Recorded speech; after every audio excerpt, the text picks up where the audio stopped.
It Ends With Us is out in theaters, the movie starring Blake Lively and Justin Baldoni, as well as a phenomenal cast of others. It is the adaptation of a very famous book of the same name by Colleen Hoover. I've not read the book, but this is a movie that I was intrigued to go see. And this was actually before the controversy. I'd seen the trailer, and the trailer kind of left me confused of what is this movie ultimately about? I think, like, if you really watch the trailer, it hints at some stuff, but isn't explicit about it, and so you're kind of left scratching. But I don't know, for some reason, I could tell that there was something deeper behind the surface, right? It just wasn't positioned in the right way. As I think there's certain movies that are just hard to market because of their layers, right? There's movies, like I could think of, let's say, Liar, Liar, right? Where you take the premise of, a habitual liar for one day, cannot tell a lie, right? Like, that's a very kind of simple premise, and, that's your hook. Whereas with this movie, yes, you can kind of maybe hang your hat on, okay, it's a movie about domestic violence and stuff like that, but then that almost makes it feel like, not a snuff piece, I'm trying to think of like a better word for it, but it's like, it becomes grotesque and, melodramatic, which some people have called this movie melodramatic, but melodrama as a pejorative to me implies that things happen, things are ratcheted up, and it doesn't make sense in the world of the story. When it comes to It Ends With Us, what I appreciate is this story plays very much in gray areas. So, like, basically each of the characters, they say and do certain actions where, you're kind of really thinking about, okay, was that so bad or was it not, And what would I do in that situation, right? Like, there's not a clear black and white, right or wrong, good or bad choice, in many ways. Of course, on the surface, we can say these banal platitudes of like, X, Y, and Z is bad. You should never allow this to happen. But in the context of any situation, that's a little bit harder to decipher. And that's where I think this movie truly shines in so many wonderful ways. I truly commend it. And the reason I say it's hard to market is because, while yes, a big through line of the entire thing is the domestic violence aspect of it and having to overcome that for the main character of Lily Bloom. That's Blake Lively's character. There's also other layers to it, right? Where, she has other aspirations and dreams. So it's like all these things that she wants for her life, but they're weighed down by this darkness, right? And so in order to be able to do those things, she has to essentially work on this. And same thing, for a lot of the other characters, right? Whether they're directly or indirectly involved. Like, for example, there's the best friend of Lily Bloom, who is also the sister of, the person that Blake Lively's character ends up dating, right? And how does she grapple with this? How much does she know? How much does she not know? And that's kind of the interesting parts of all of it. And, minor spoiler, very early on, she warns against dating her brother, not because of necessarily, she doesn't know the domestic violence aspect of things, but just because her brother is incapable of really committing, right? Like, that's kind of how she knows him as someone who just goes through women, right? So there's all these layers to it all. Now, what I didn't know going into the movie was that there would be a tremendous time spent exploring the past of Lily Bloom's character. There's a hint of it where a guy that, from her past comes back into her life within the trailer, but you actually get their backstory quite predominantly before we ever meet him. And that adds a tremendous amount of weight, right? And that's what makes this movie so complex, is because you get the context and the emotional weight for a lot of these characters. I mean, primarily Lily Bloom, but you get even beyond that, even just little hints here and there, you understand where each of the characters could be coming from, right?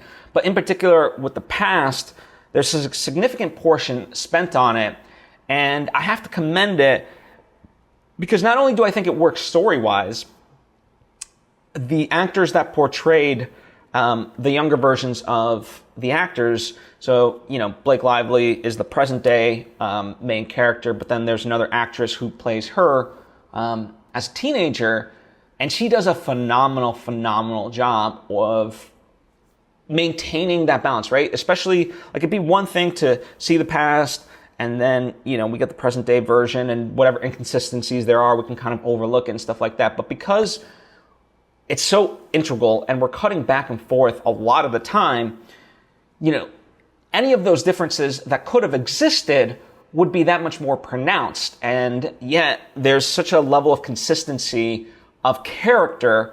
Obviously, as you expect the character as they age, they sort of grow and evolve. But there's, as I said, the movie's about this thing that weighs her down, and that becomes like the through line from her teenage years to her present day self. And the fact that they pull that off in such a beautiful way, I commend them for the casting. I commend the young cast for their performances. I don't know, and like ultimately, when I look at this movie, I was gonna talk about the controversy and kind of not in a gossipy way, but just kind of examining, things in general. But the odd truth, as after I watched the movie, it was like, okay, I don't know what the hell is going on ultimately behind the scenes, right? There's plenty of TikTokers and YouTube videos you can watch, and, you can get people's speculations. I won't call it the truth, I'll just call it speculation. But the truth of the matter is, the final product is beautiful. And so that's what's the hardest, in many respects, is that, yes, the movie's doing quite well at the box office, but I also imagine, like, how much more could it do if, everything was firing on all cylinders to try to promote this movie as a unified front, and so forth. Like, I genuinely think this is a really beautiful movie. I think it's a perfect performance for Blake Lively. Some people, listen, I'm not going to judge it. Some people say that, like, she doesn't have a lot of range.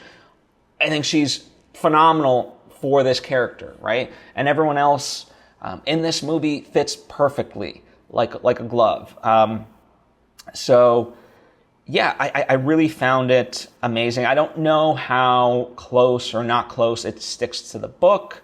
Obviously, Colleen Hoover, the author, was involved throughout. I mean, not like writing the script or anything like that, but she was consulted. From all accounts, right? I don't know ultimately. So it seems like she's happy with the book and whatever, or the adaptation, whatever changes there may be. And I will say, without spoiling the movie, the ending does something quite phenomenal. It manages to do something quite, like, where it's like, you think there's a binary choice of this or that, and the way Lily Bloom handles it, she finds a third option, and she does it with such grace and elegance that I was really wowed by it. And I think it really does a tremendous job from start to finish. It's really, this movie moved me in many ways, and I saw a lot of couples in the theater with me. I don't necessarily know what that says, but kudos for men watching this movie, if anything else. It got me thinking about kind of various stuff. And what I will say, just in general, right, this goes beyond domestic violence. This goes, against any sort of toxicity. And so, backtracking just a little bit to give it some context. In the movie, there's something that every one of these characters essentially has a backstory, right? And you get to know it, and that's what creates the gray areas. And in that sense, you start to be able to justify certain actions, right? But where I'm headed with this is, we all collectively suffer traumas, right? Big or small, doesn't matter. We suffer in this world. And the point of therapy, healing yourself, a spiritual journey, whatever you want to call it, is to heal yourself so you don't repeat that onto the world, right? And so from a guy's perspective, I look at that as part of the message, of, hey, listen, shit could have happened to you. It's horrific. That's not an excuse, right? That does not give you any sort of justification to do anything, small or big. And that's a deep, powerful truth. And I think the movie presents it in a very, very profound way without being didactic in any sort of way. So, kudos to them. As I understand it, there is a second book, and therefore potentially there will be a movie sequel to this. I'm both, I have a trust that, if the same group of people can work through their differences, they can make an equally amazing movie. But part of me is also scared of okay, in many ways, the movie gets to as good of a happy ending as you can maybe get. So it's if this isn't the end of the story, my God, I'm nervous in that sense, of oh wow, what else can these characters face and be challenged with? But also that is life. So, where nothing's ever done, quote unquote, we all continue and we all struggle. So, I both have a curiosity, but also my little heart at the moment, it'd be nice just to be okay, things will be happily ever after in my mind, right? So, yeah, there's a lot to think about. I've tried to be vague, but also specific, with, vague in the sense that I don't want to give away specific spoilers. But yeah, I can't say enough good things about this movie in spite of whatever may be going on behind the scenes, which is the unfortunate part, that it clouds what is otherwise a really well-made movie, in my opinion, on all fronts: acting, directing, editing, production design, even cinematography. I think it looks really well. Just everything, costuming. So if anything that I've said, resonates, I encourage you to go see it. But if it doesn't sound like a cup of tea, obviously don't. Maybe wait for it to come out. And also, too, I understand there might be some aspects. Listen, it's not an easy movie to watch, but it's also not the hardest movie to watch, right? So it's one of those things if you've dealt with this, I'm not in the position to say that you will find it cathartic. I think you can. I think you can find it inspiring. But if you're not ready, I'm also not the person to be able to be no, go see it. So kind of go at your own caution. But yeah, the tough part is because it's not purely black or white in that way. The black and white side, you could very easily be okay, this person's heinous, this person's not. And while that might be, let's say, more violent or something like that, and perhaps harder to watch in that way, because it's more subdued in that might be the more triggering aspect, because, real life, it's more truer to real life in that respect. So, I say all that to essentially use your best judgment, whatever you're comfortable with, but I found it really worthwhile. So, if there's some trepidation, but you think you can overcome it, I highly recommend watching this. So if and when you do see it, please let me know what you think. I'd be very curious to know. And like I said, I really found this one good. So thank you for watching my review/opinion of this movie.